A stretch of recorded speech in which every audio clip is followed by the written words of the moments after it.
That's why I think having a blend of a medic, a bend, a spin technology, so all the methodology that we know, having a bit of each of them in your mindset or in your sales toolkit, I think for me is really important because you can adapt on the customer, you can adapt on the company, and so be flexible depending on the situation.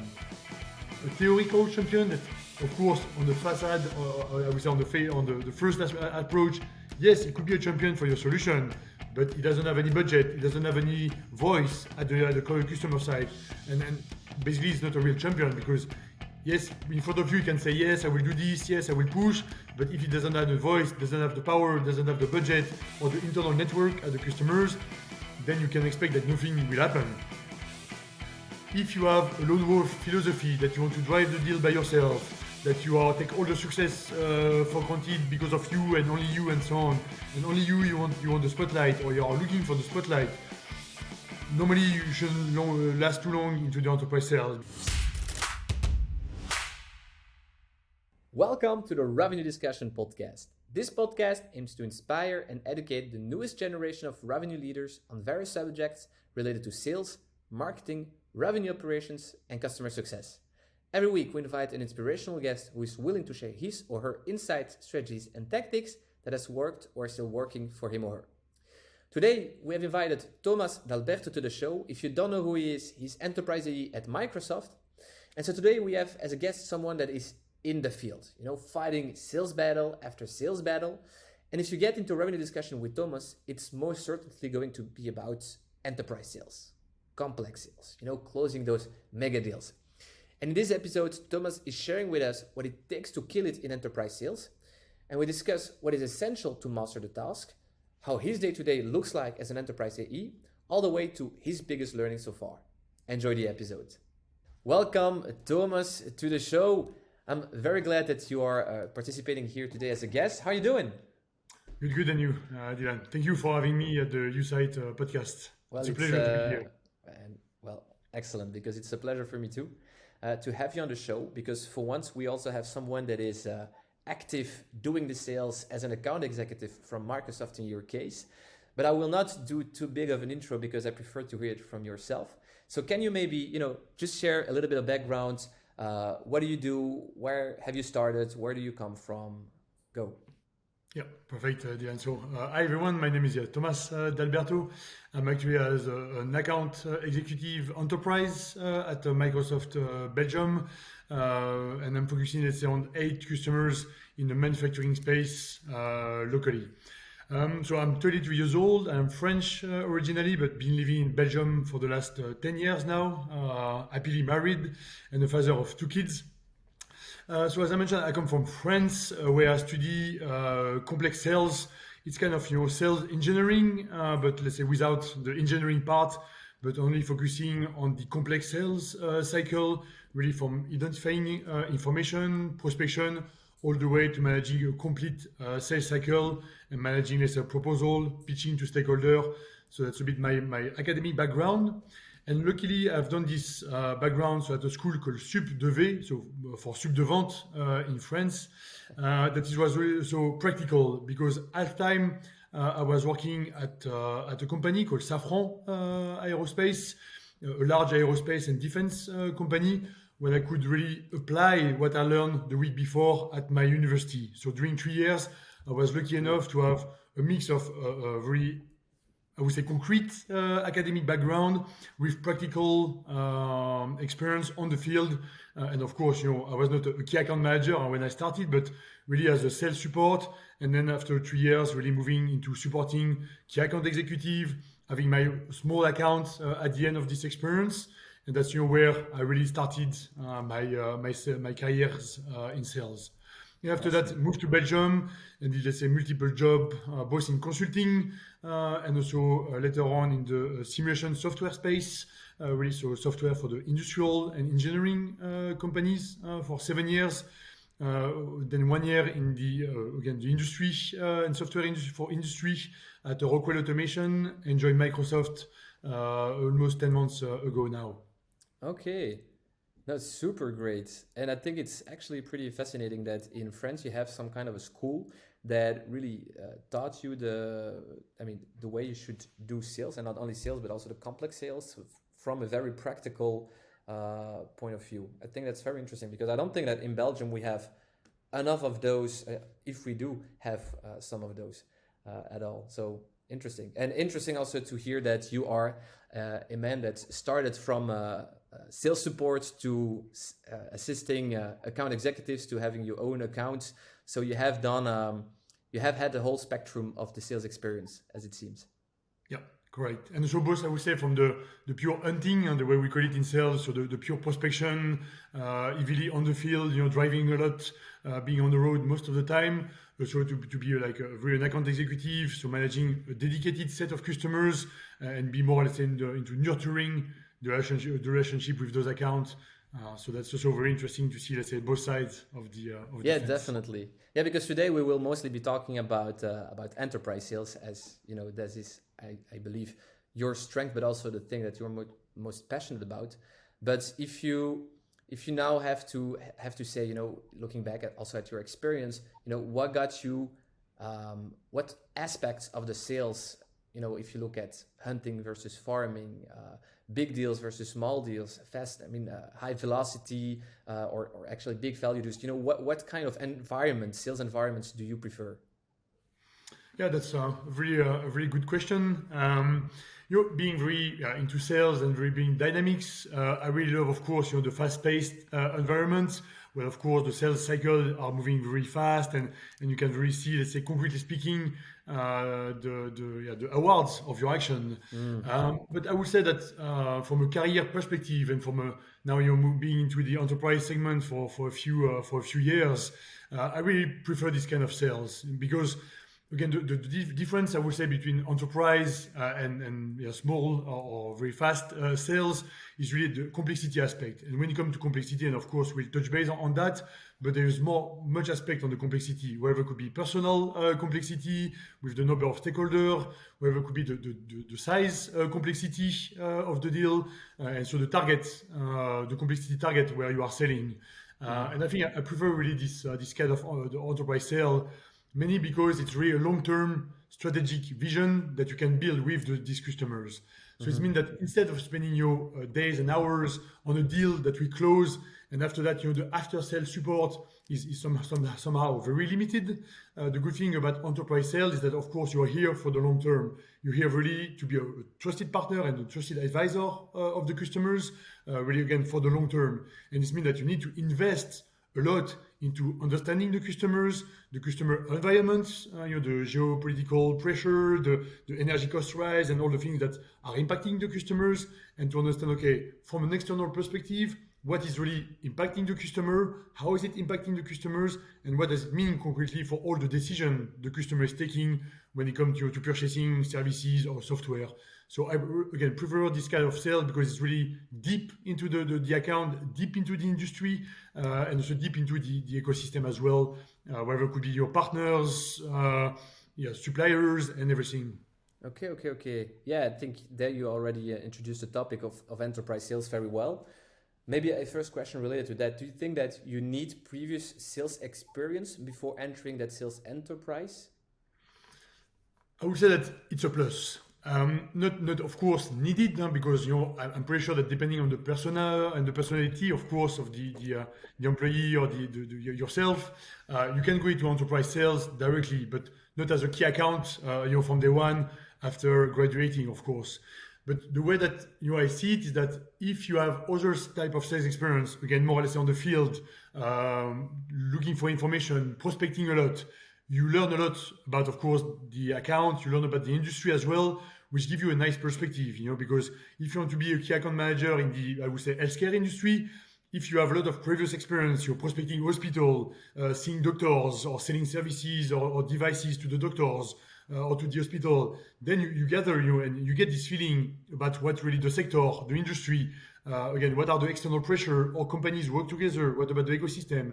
And I think if you come with this, really this expertise or this experience previous to being an enterprise account executive, then you are already a plus into that. So that's, I would say, the first thing.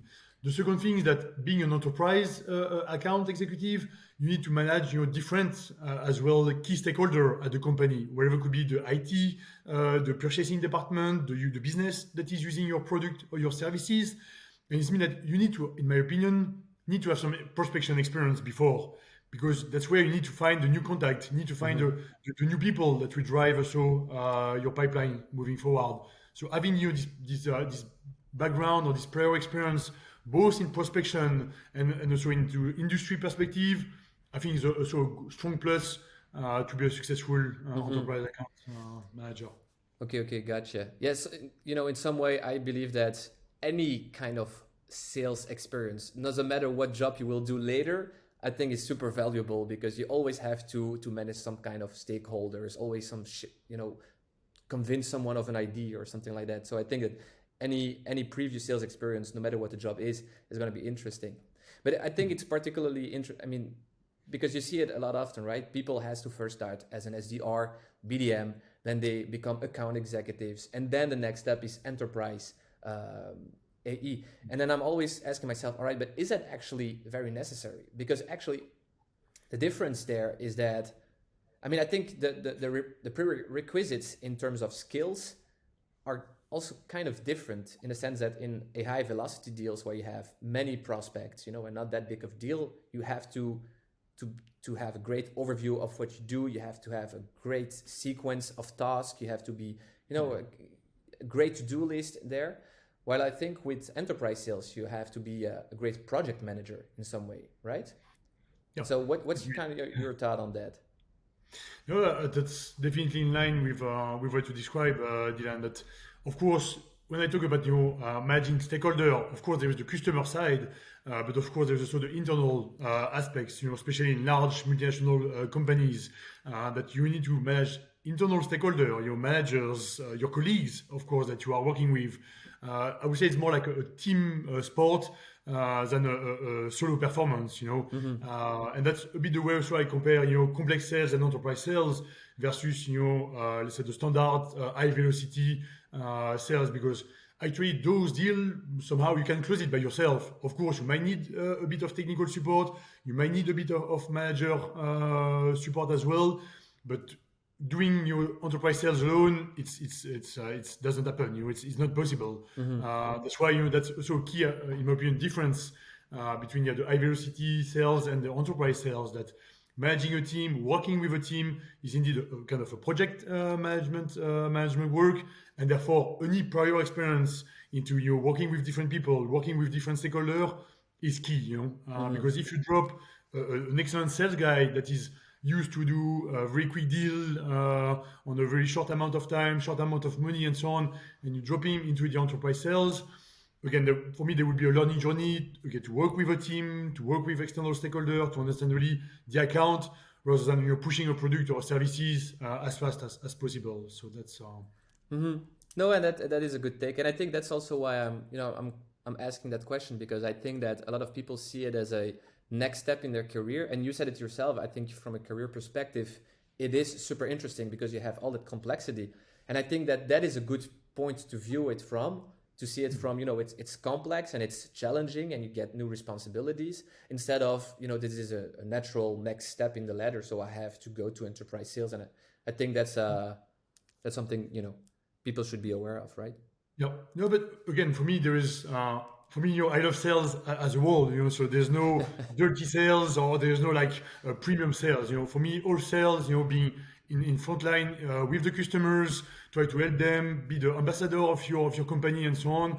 For me, that's what makes sales very great, and it's just also a matter of personal preference. And if a person is preferring, to be on the field, high velocity deal, multiple hundreds of prospects, thousands of opportunities at the same time, great, and I've seen people that are 40 years old, 50 years old, that are thriving into this high pace, high velocity deal, very quick close, a month or two, and there's a lead, and then there's the closure, and then we move to the next one. And for me, that's also a noble art of selling fast, selling quick, selling good as well. But for me, as a personal preference, I go into the enterprise sales, when again, the industry knowledge, the connection you have with the customers should be very deep, and again, for the long term. So for me, it's just a matter of personal preference, and not say, okay, if you're an enterprise sales, then I mean you already achieved your career and you're already at the latest layer of your sales career. No, because this is the way it is, and perhaps you can, or perhaps myself, I will also become in the future a BDM responsible, so being like for an internal sales or cold call sales manager. I don't know where my career will drive me, but that's again just important to know that it's not because you are an enterprise sales that you are really at the golden art of sales and that you are really the champion, and then nothing more will happen after that. No, definitely for me, sales is an art, is a complete art, and then it's just a matter of personal preference, in my opinion. No, interesting. And so now, if you look at enterprise sales, what is for you, like, if you have to sum up a couple of things, go ahead. But what are for you like the most different things compared to other types of sales? Yeah, I think we should start perhaps with a small, I would say, official enterprise sales definition. And when preparing for the podcast, I actually find it hard to find really a nice sentence that is the summary of what is enterprise sales. Because of course every company, every sector has this different view. And exactly what is enterprise sales. And it depends again on what you're selling, services or software. But I think for me, the most interesting definition that I found was, okay, enterprise sale is selling to big companies. So for me, that's already, let's say, the first cornerstone. It's when you sell something to large companies. That's something very important. And of course, that the more bigger deal, of course, because you are selling to large company, the more risk you have, and the more also buyer and persona you need to convince in front of you to purchase your software and services. So that's why for me, the official definition of enterprise sales is really when you sell to large company, when the risk and the revenue side, the deal size, it's much more sophisticated, and the journey as well is really more sophisticated than a simple sales. My take really on this definition is that when what you are selling is impacting multiple departments, multiple people, and that you have also to convince again multiple persona to buy your product. And that the deal complexity and the deal timing is above average, then for me this is enterprise sales. Mm-hmm. One of the critical elements when you do enterprise sales is really to do as well think about solution and not product. And that's also for me a good way to compare it, because if you sell only a dedicated set of products, I don't know, again, we talk about medical devices, the example I took on healthcare. When you sell to hospital, okay, you are perhaps responsible for a few inhaler or for a few MRI machines. So therefore, your product line is kind of simple. It's this product that you are selling to this dedicated account, and that's fine. While enterprise selling is also multiple portfolio, cross workload, cross department that are again impacting more people. But really, my take and what is the difference between simple sales is that for me, simple sales or SMB sales or small medium deal size are of course small, also kind of more transactional, and I would say really quick. That are for me the opposite of enterprise sales. Mm-hmm. Oh yeah, definitely. I think that's kind of a great definition. And when you look at in terms of qualifying an opportunity, when you go to an enterprise sales, I can imagine you have indeed all those different persona involved. I mean, the journey is more sophisticated, as you said. So, what kind of qualification methodology do you try to implement there, is it always the same? I think here, of course, you need to look at the company that you are working with or working for, because there may be already some sales processes in place and sales excellence team that are, of course, advising to use a dedicated sales methodology or some trainings. The good thing also, and that's coming back to our first point on the discussion, on the experience that you have, that of course I have the theory from my academic background, the bent model, the of course qualification model, challenger sales, and all the methodology that we know, the MEDIC. So all the methodologies that we know. But what I learned, of course, is each company has its own methodology, its own training of salespeople. And I think after the years, because I've been doing sales for more than 10 years now, even if I'm quite young, is that you do a mix really of all this methodology, and you bring into your own, I would say, formula. Yeah. And for me, my formula is of course based a lot on the medic because I have been trained on medic quite a lot. So I love reading books. So Can I you read of maybe, course the for the Challenger. people that are not active in enterprise sales yet, can you maybe explain Medic a little bit? Yes, so MEDIC is actually a sales methodology to qualify deals, and the MEDIC, so it's MEDDIC, and it stands really for M stand for the metrics, so everything related to KPI numbers that you can get and understand from your customers. The E stand for economic buyer, so who really is the one that basically has the money, the budget to spend on your project and services software. The first D is for the decision process. So what the process look like, again, what are the different steps, who should be involved, is there any gate for validation, both on your side and at the customer side. The second D stands for decision criteria. So what are the criteria that the customers want to do, and how they're gonna make a decision, basically. And I suppose for the different persona as well, right? And also apply for the different persona. Actually, the I don't recall now what does it stand for, but it's really for the pain and also the why the customers want to do things. So I think that's really most of the time when you do medic, the I is the one that you get already as initial information because that's really identify pain it is. Yeah, so it is really the pain. So what exactly the customers, what are the momentum, why you want to do it, move now, what is the compelling event behind the request or behind the first meeting. So that's initially the information that you get. So the I is the pain, and the C stands for champion. And champion, what is a champion is really a person that's going to do the sales when you are not there. So it's really a person at the customer side that is really a believer in your technology or in your company, and that is willing to take risk, to take and to move the deal forward. And on this champion, I think that the Challenger Sales is really a strong book, a strong advice that I will recommend to our fellow sales colleagues, really to have a read, because there is of course different challengers sales approach, and there is therefore of course different champion, because some of the champion are really okay. They will do some of the action, but not push the deal forward. Some of the champions are really like taking all the risk and fight internally for you. So that's a bit, the different as well methodology that you have. That's why I think having a blend of, a medic, a bent, a spin technology. So all the methodology that we know, having a bit of each of them in your mindset or in your sales toolkit, I think for me is really important, because you can adapt on the customer, you can adapt on the company, and so be flexible depending on the situation. Yeah, I love that. I think that's an excellent For me, advice. it's really important to understand, okay, what are the pain of the customer? So again, why is there any contact? So if it's an incoming lead or an incoming request, why is he, what do they want to talk with you and your company right now? Is there any compelling event behind? What is also the budget allocated and the time frame? Is it like an urgent need for the end of the month? Of course, in enterprise sales, most likely it won't be the case. But perhaps sometimes there is emergency and you can close an enterprise sales, let's say in a few months. But is it something, a big project for next year? And really to understand, okay, what are the pains? What are the budget available, time frame, and who is deciding really? And perhaps a bonus question, have they considered already some of the competitors?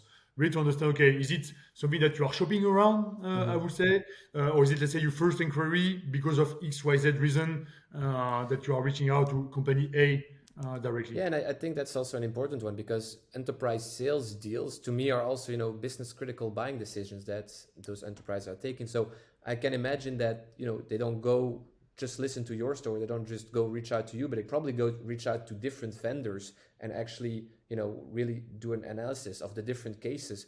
So how do you then, as a sales, also try to, gain insight in what's happening with other champions within the company or, within the competitors? Great point, Diane. A very great question.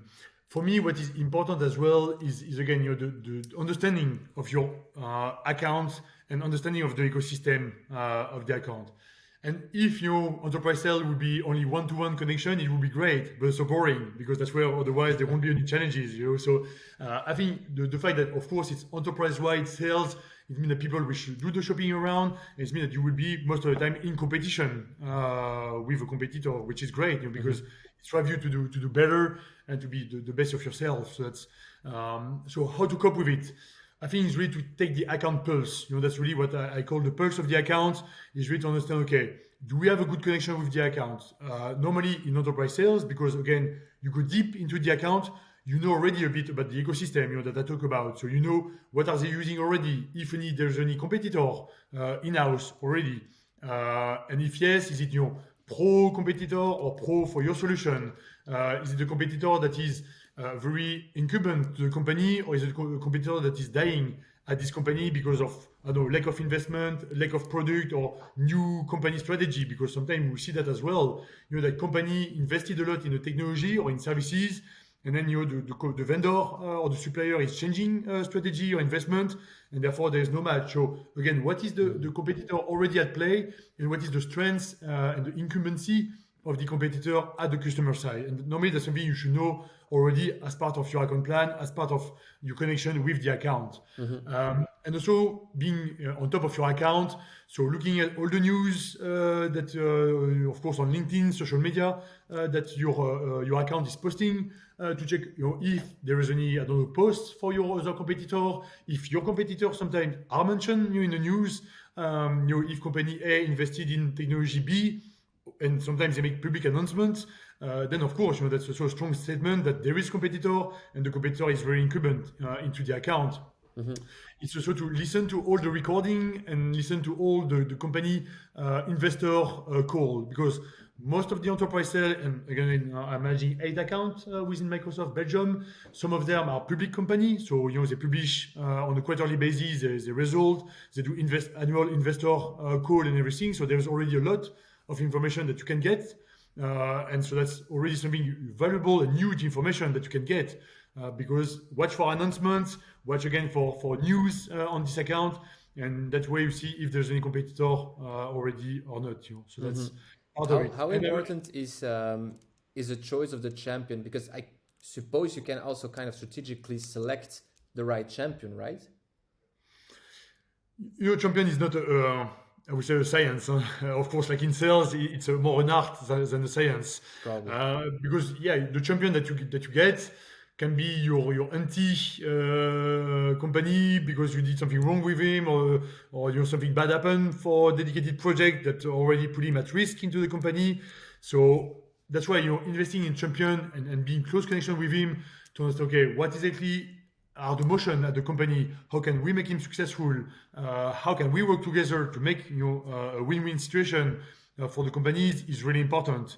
Again, to identify the risk, because with enterprise sales, we said that there is more risk associated. So how can we identify the risk and tackle those risks one by one to avoid that at the end, the project or the services, the software, the implementation will be a failure? So selecting a champion, my opinion is that you need to ask a few questions already to understand really, is it like a champion, a theoretical champion that, of course, on the facade, or I would say on the first approach, yes, it could be a champion for your solution, but it doesn't have any budget, it doesn't have any voice at the customer side, and basically it's not a real champion, because yes, in front of you, you can say, yes, I will do this, yes, I will push, but if it doesn't have the voice, doesn't have the power, doesn't have the budget or the internal network at the customers, then you can expect that nothing will happen. And perhaps you need this kind of champion to get into the account, get already some information, but really to drive the sales when the doors are closed for you, when the selection, as you mentioned, of potentially an RFP has been launched, when you submitted your offer, and again, doors are closed for the seller and the suppliers. If you have a real champion, he will do the sales for you. He will push for your solution. And that's, I think, important to be in close connection with him or her, close connection with the account, and really understand what is the pulse of the account, what success look like for this person, and how can we have a joint vision and a joint collaboration to drive forward. I like that. Yeah, and it makes me rethink of a book I've read recently. It's The Qualified Sales Leader from John McMahon. Do you know him? No. Do you know the book?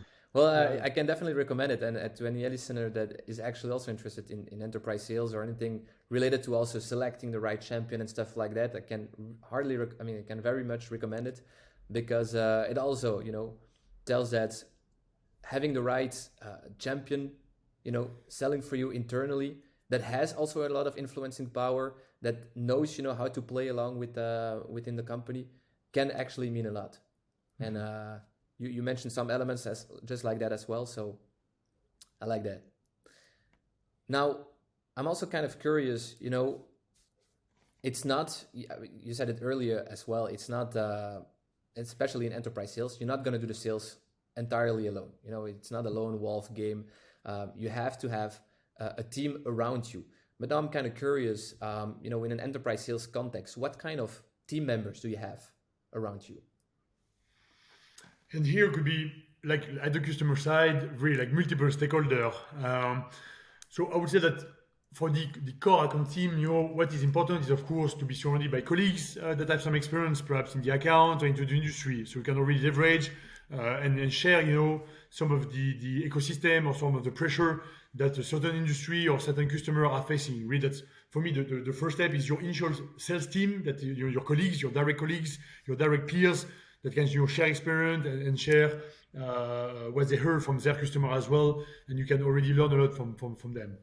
Then when you come to enterprise sales, it's of course about, especially in software or in services, is the technical resources, because the sales, you are the driving seats in front of the customer and so on. But without all the techies, the geek and really the advanced technological people that are with us and behind us, nothing will happen. So those people are very the key as well to be in the deal, to understand as well a bit of technical qualification, so to reassure the customers technology wise, because if you talk to so IT architect to an IT architect discussion, of course myself I'm not qualified.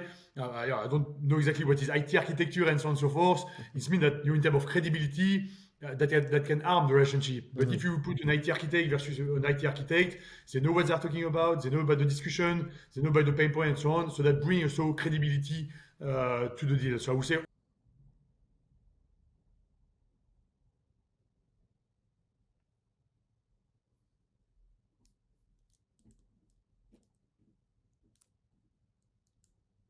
Okay. I would also say that again, partners are very important because most of the time you will need partner to do the implementation. Some of the partners that are perhaps already in-house at the customers, so we can already get some information, already get some new contact at the customers, and so all the partner ecosystem that will implement your solution, that will drive the project forward, is so a key part of the project.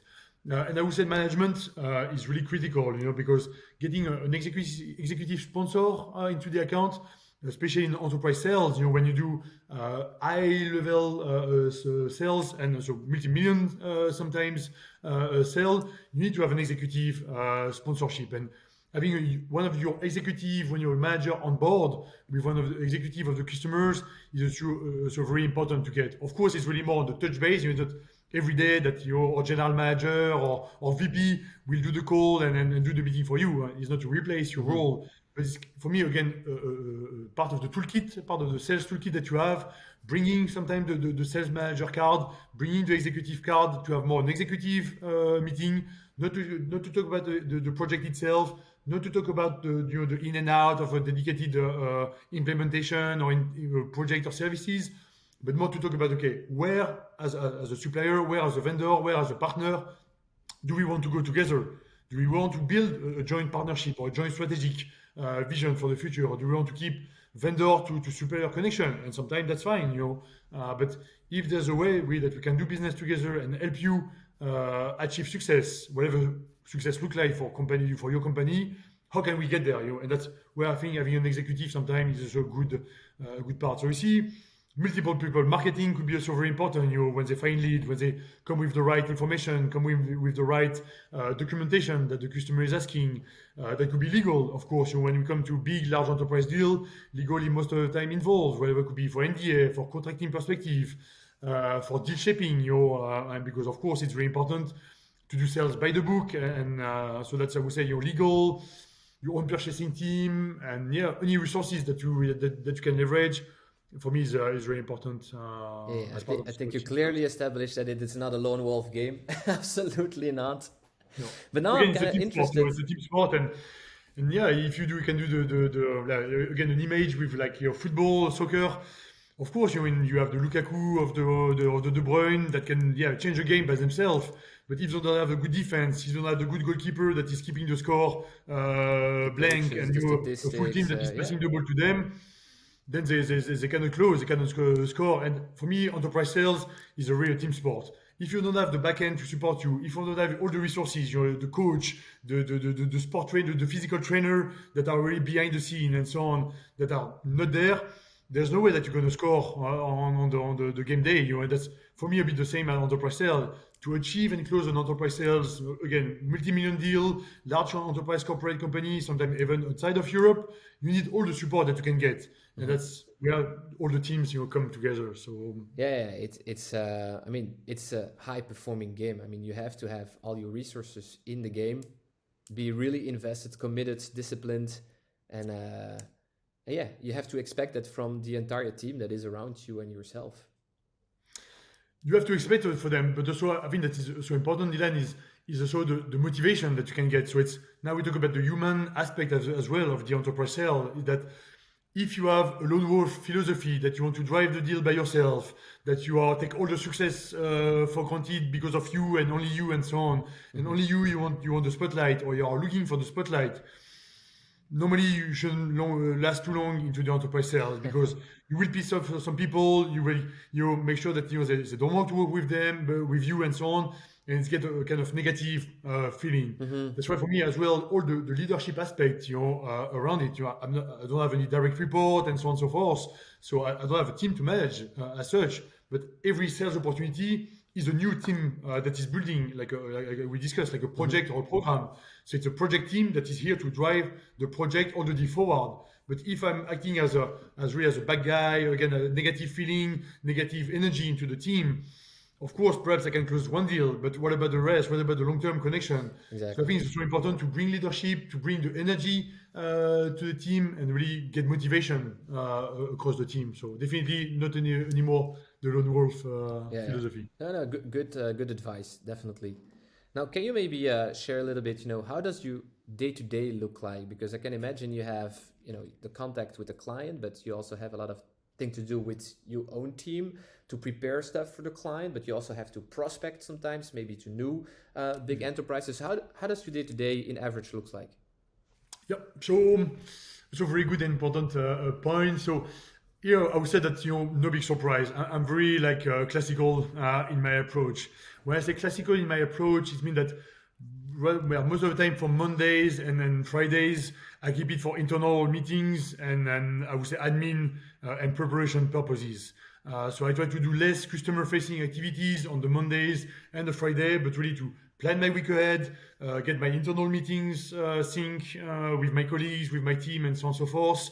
Have a look at my pipeline, discuss about what my week should look like. So what are really the big rocks, the big opportunity or the big action I should take to have a successful week, this week. So that's I think on Friday and Tuesday and Monday, that's what I do. And same on Friday. Friday is also about administrative work, learning as well. So at Microsoft, we have a huge focus on learning as well. So we always try to keep some time to learn about new things, new technology, soft skills. So it's very important that I keep some time on Friday to learn. So that's really most of my recurring aspect. And so again, to close my week, so I look back at my week, what happened, is there any very missing point or big action that I missed for this week that I should treat as priority for next week? What my next week is looking like as well. Again, important big meeting that's coming up with the customers. Are we prepared and so on and so forth? So again, Monday, Friday, mainly admin work, internal meetings, and mainly preparation and pipeline review. Most of the time, Tuesday, Wednesday, and Thursday are dedicated for customers' activity. So when I say customer activities, of course, the customer meeting that are scheduled. So when I schedule a meeting, I propose most of the time only Thursdays, Wednesday, and then Thursdays when I can propose those meetings to the customers.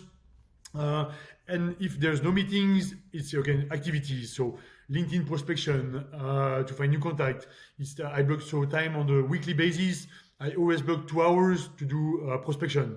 And that's really for me important that I keep those prospection because I love prospection. I'm an enterprise sales, but I need to find new contact. I need to get on the phone. I need to get this rhythm when I have my list, when I do some calling, when I send some message on LinkedIn. Really, this prospection zone for 2 hours when everything is plugged into prospection, customer activity. So that's, I think, very critical as well to keep at least a good 2 hours of pure prospection. You block your email, you block your cell phone, and it's just only about, okay, customer reach out, prospect reach out, and be very strict with this Do you 2 try hours. to reach out to then a fixed amount of numbers, or do you just say it's 2 hours and I see how many I can do in 2 hours? Yeah, because I'm in enterprise sales, and I don't have a dedicated. No one is asking me, oh, you should have that number of phone and so on. But those metrics, I got it in the past. When I was in the consulting business, I have some metrics on the number of calls you should make. I have some number of meetings you should get per week, and so on and so forth. That's part, of course, of the sales hygiene. If it's okay, if you make 50 calls, then you will get 15 answer, and then out of those 15 answer, you will get 5 meetings, that's and a out of numbers those 5 game. meetings, you have 1 or 2 opportunity, and so that's, of course, I'm very sales for me is a number game. So you need to keep those metrics in mind. But for me, it's about quality of the outreach and consistency of the outreach, and a bit less on the how many person did I reach out to this time. I want to make sure that I have my 2 hours blocked, that I respect those 2 hours to be really in focus mode, that I act on the people that I should reach out, and on the people that I should contact, or the people that show interest, and I should give him a call, and so on and so forth. So really, it's more about again quality of the reach out and consistency. So because of course you can send multiple message, but you need to resonate and be qualitative. So that's, I think, really an important aspect for me. Yeah. No, I like that. Now I have a quote here that I would like to say to you, and I'm kind of curious on your opinion on this quote. It comes from Blake Shiver, Senior Director, Sales Operation at Red Hat, and he said that enterprise sales are won and lost in precious short interactions. We have minutes to win people's heart and minds and show them value. And I'm kind of curious because when you talk about enterprise sales, you most often talk about months and months of negotiations, sales calls, etc. But then here he said that it all happens in those precious moments of of a couple of minutes when you win people's hearts and minds. So what are your thoughts around that? I think it's a very great quote. Because for me, even if we do to say about that, the enterprise sales is multiple months, is of course multiple small interaction, and it all comes down, let's say, to the first contact. What is important to know, especially with the new shift in sales, more digital sales, access to information, we have to understand that the people that are reaching out to you most of the time, and there are some studies on that, and then numbers to back up this statement. But most of the people, when they reach out to you, they already make kind of a decision, or they already do the due diligence, and the research has been done already. So it's not the sales, okay, I'm reaching out to company to understand how can they support me, or what can they do for me. Of course, website, company information, newspaper, and so on and so forth. Most of the people know, okay, I'm looking for a dedicated solution. I did my research online. I identified 2, 3, 5 companies that could be applicable for me. Okay, now I will reach out to those 5 companies and see, okay, what would be the best. And that's why I think the quote is really relevant here, because if you are here and or the people is contacting you and you are not providing any value, and you are just repeating yourself because you have zero industry knowledge, or you have zero, let's say, due diligence on, okay, what is the account about? Why are they contacting me now? Can I use or reference some of the activities that I'm doing with other customers? Of course, with 200% of respect with the confidentiality. But again, if you are dedicated on one sector, again, the hospital, if hospital A or hospital from Brussels is coming to me and have a success in the hospital of Antwerpen, of course, I got already the mindset, or I know the pain point that happened to these customers. Mm-hmm. So it's easy for me to duplicate or ask some of the questions. Okay, we saw in the trend of the hospital that the patient is getting very important. How are you managing patient data today? Or what is the patient journey when they come to the hospital? And this challenger sales, this added value question that you can ask for the first meeting of the person or for the first interaction. This is what this director is mentioning on the quote, that you win out when you provide value during the first second of interaction. Because in front of you, if you have a person that's okay, another sales rep that is doing his blah blah, doing his sales pitch, that I found online, and even better because now there is YouTube videos, there is snapshot channel, there is TikTok for companies and everything. I mean, today the information is so much that you can get, so they don't need us as a sales to get guidance, but it's about validation, providing value, and make sure that the person is trustworthy, know the industry, and has experience really to help them. So that's where I think the quote is really relevant because that's again the first check. If you ask the question directly and the first moment of the interaction is already going to the bad direction, it will be hard to steer it again on the positive direction. And it means that you won't be part of the RFP, you won't be part of the meeting, or you won't be sitting at the table when it comes to negotiation. So if you provide value initially, again, with your background and industry information, then the customer know he can trust you, and then with some question you can steer as well that you know the industry, and therefore you are eligible, let's say, to be open or to come at the table, to speak. So that's the way I see it. Yeah, no, I like it. I'm very glad I asked you that question because I got a very nice answer out of it. Now, maybe one of the last questions, but if you look back at your career now, what would be the biggest mistake you made? Could be enterprise sales, could be also some kind of other type of sales. But what would be that one thing, if you could give yourself the advice of 10 years ago, don't do that ever again, or don't do that ever, what would that be? Yeah, very interesting and a very great question. Really now on top of my mind is being a bit arrogant. I would say that sometimes because you talk about methodology, we talk about processes, we talk about the account. Then it's for this account, I've been doing my job properly by the book. I've checked the medic or the spin selling. I've done my value selling. I've done my research. I have met with all the stakeholders. There is a big deal that will come. This is for granted. You forecast the deal. You don't basically touch the deal. It's just a matter of time and so on and so forth. And then after a few weeks, you come back to the customer and say, where are we? Where is my PO? Basically, and then sorry, but we decided to go for the competition. And then you're like, what happened? And then come, and that's. I think that would be a nice. Those times are the times that you learn the most, no?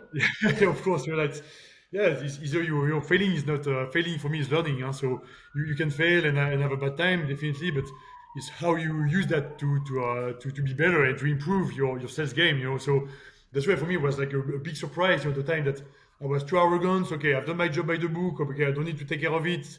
And then the customers, at some point, lost interest or didn't show any interest, or when the competitor came to the right windows of time and suddenly were able to change everything and change even the rule of the game. And then you're like, again, if you're not playing the game, then you're not there anymore. So that's be some of the things to keep pulse of your account, to be here for your account, to check on your account on a regular basis. And it's the same thing for renewal. You have been taking care of a customer for dedicated time. Suddenly you don't take care of them, and suddenly that's opening the door for competition. So that's a bit of the thing that the advice that I will give to our audience. Don't take things for granted. Be humble, when you come to sales, because of course, sales is a roller coaster.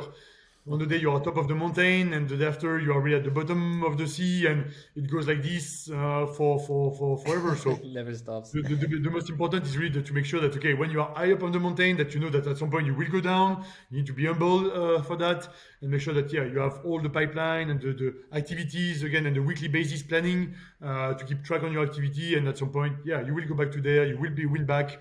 You will get other customers, and that's it. So I think that's one of the tips. If I could look back, is really be more humble and don't take things for granted. No, it's definitely a good one. Now, thank you, Thomas. Thank you so much, really, for everything that you shared with us today. A lot of golden knowledge you shared there. If people want to find out more about you, where can I reach you? I think LinkedIn as a good sales is always my first tool that I'm using. So you can find me on LinkedIn. So Thomas Dalberto directly. Reach out. Do not hesitate. I will be also attending the on the 13th of October, the network event with YouSite. So if you want to get a face-to-face discussion or meet me there, I will be there on the 13th evening. Awesome. So it will be a pleasure to see you face-to-face there and meet the USite team. So yeah, otherwise LinkedIn, directly Thomas Dalberto, or at the event on the 13th of Yeah, of perfect. And by the way, just a short question. Will you start a podcast soon? That's one of the ideas that I have in my mind. I'm making it Of public course, now. of preference, but and this first exercise for me. But yeah, that's something I'm planning to do. To do, of course, a French-speaking podcast because, of course, America or in English, we find a lot of resources, and of course, we can touch a lot of people. But what I found is that sometimes having a French speaking discussion could be also helpful for people or colleagues that don't really speak very good English. So that's some of my idea, of course, but yeah, between work, family, and all the rest, that's of course an idea. But yeah, Definitely. stay tuned for the future. Well, I hope if there are French-speaking listeners listening to this, you would be interested in having a sales podcast given in French by Thomas. Give him a little push. I think he can use it. Thomas, I have an ultimate question for you, a very last question. But if Thomas was a brand, what would it stand for? I would say then I will use a very commercial quote. I will be I think either a mix of Adidas and Nike. Your impossible is nothing. So believe in yourself and believe in your dreams and dream bigs. And just do it, having dreams and everything is all good, man. But the matter is, action. Action is always the right word. So dream, have some ambition for yourself, believe you can achieve it, and you can get there. But then get in motion. Don't stand still. Don't talk about strategize and thinking and all. No, okay, it's good, of course, but at some point you need to take action. So the mix between impossible and nothing and just do it. So Nike and Adidas. Well, Thomas, I will take that. Thank you so much for being on the show, and of course, I wish you the best of luck. Yeah, thanks, Dylan. It was a pleasure.